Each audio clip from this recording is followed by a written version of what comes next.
अब बैंक में हमारी रकम जमा करने के लिए क्या करना होता है, वहाँ पर हमको हमारा खाता खोलना पड़ता है। बैंक में खाता खोलना बहुत ज़रूरी होता है। अगर हम खाता खोलेंगे बैंक में तो ही हम हमारी रकम जमा कर सकते हैं, वरना हम हमारी रकम को किसी और के खाते में जमा कर सकते हैं, लेकिन किसी और के खाते में अगर हम जमा रकम करते हैं तो फिर वो गड़बड़ होने का अंदेशा होता है कि भी वो हमको दे ना दें। लेकिन हमारे खुद का अगर खाता बैंक में होता है तो हम हमारे खाते में उस रकम को जमा कर सकते हैं। बैंक में खाता खोलने के लिए क्या चाहिए, अब हमको क्या करना चाहिए, क्या क्या लगता है, तो उसके लिए सबसे पहले तो हमको पते से मुताल्लिक़ सबूत लगता है कि भाई हम कहाँ रहते हैं, हमारा पता क्या है। तो उसके लिए राशन कार्ड है, बिजली का बिल है, लाइट का बिल जिसे हम कहते हैं, टेलीफोन बिल है, और रिहाइश का दाखिला, यानी कि हम यहाँ जिस मकाम पर भी रहते हैं वहाँ का नगर पालिका का हमारा रिहायशी सदाकतनामा वहाँ का हमको लगता है। उसी तरह मुख्तलिफ़ शनाख्त कार्ड जो होते हैं वो भी हमको लगते हैं, जैसे कि आधार कार्ड है, इलेक्शन कार्ड है और लाइसेंस है वगैरह। शनाख्त का सबूत, अब दूसरा जो है तो और क्या चीज़ लगती है हमको, शनाख्त का सबूत लगता है, यानी कि हमारी शनाख्त यानी जिस ऐसी चीज़ जिस पर हमारी फ़ोटो हो, जैसे कि आधार कार्ड है, इलेक्शन कार्ड है और पैन कार्ड है, पासपोर्ट है, इस तरह इन चीज़ों का वहाँ पर हमको ज़रूरत पड़ती है ताकि हम हमारा वहाँ पर अकाउंट खोल सकें।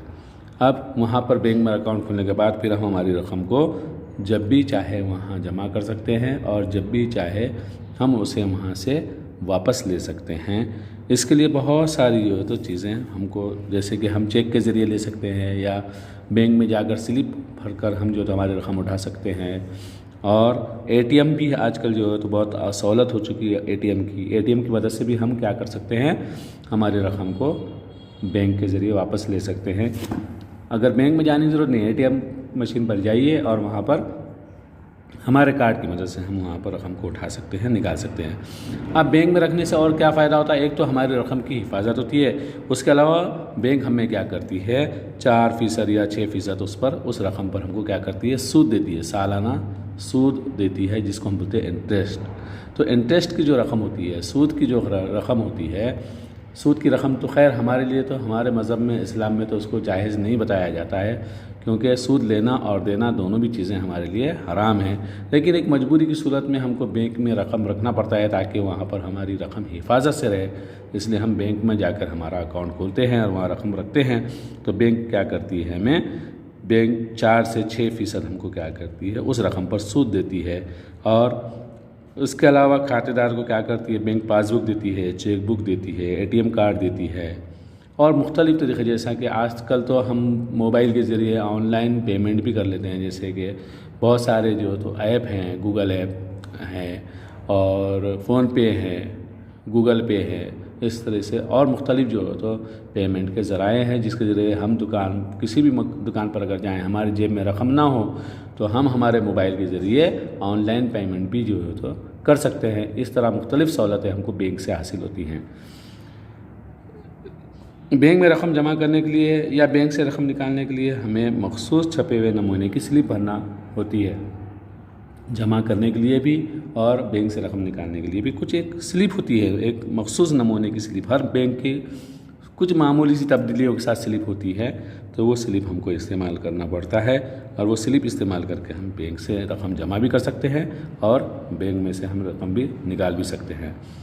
अब रही बात सूद की कि भाई सूद बैंक किस हिसाब से देती है, तो क्या करती है बैंक, हमारी जो रकम वहाँ जमा होती है वो क्या करती है, हमारी रकम के ऊपर साल भर पर 100 रुपये पर कुछ एक हिस्सा जो है तो हमको सूद, जैसा कि हमने आपको बताया कि 4%, 6%, यानी कि 100 रुपये पे 4 रुपये या 100 रुपये पे 6 रुपये, इस तरह से वो क्या करती है, हमको सूद देती है। फ़ी साल सूद का मतलब है हर 100 रुपये पर हर साल के लिए सूद। जैसा कि हमारे सबक में लिखा हुआ है कि भी मुफ़र्रद सूद, बैंक और मुफ़र्रद सूद लिखा हुआ है। तो बैंक तो क्या है, बैंक के बारे में हमने मालूमात आपको दी। मुफ़र्रद सूद यानी कि साल भर में जो भी हमको सूद मिलता है 100 रुपये पे 6 रुपये या 4 रुपये के हिसाब से, तो जो भी हम रकम जमा करते हैं उस हिसाब से हमको पूरा सूद की रकम दी जाती है। इस जमात में हम सिर्फ 1 साल के लिए हिसाब किए जाने वाले सूद पर गौर करने वाले हैं। कि भी एक साल में हमको जो सूद है वो कितना मिलता है, इसे मुफर्रद सूद कहते हैं।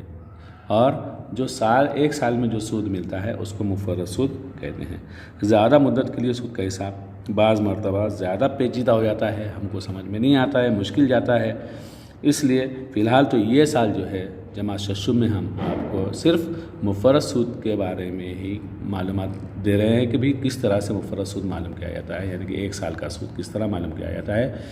जब आप जमात हफ्तुम में आएंगे तो फिर आपको कौन कौन से किस्म के खाते होते हैं और किस किस्म के सूद कितने साल का सूद जो होता है, मुद्दत कितनी होती है, तमाम चीज़ें हम अगले साल जमात हफ्तुम में तफसील से देखेंगे। उम्मीद है बैंक से मुताल्लिक़ मैंने जो आपको मालूमात दिया है वो आपको समझ में आई होगी इंशाअल्लाह। अब हम अगले वीडियो में आपको मशक़ी सवालात नंबर 35 के सवालात आपको किस तरह हल करना है हम आपको बताएंगे। अल्लाह हाफ़िज़।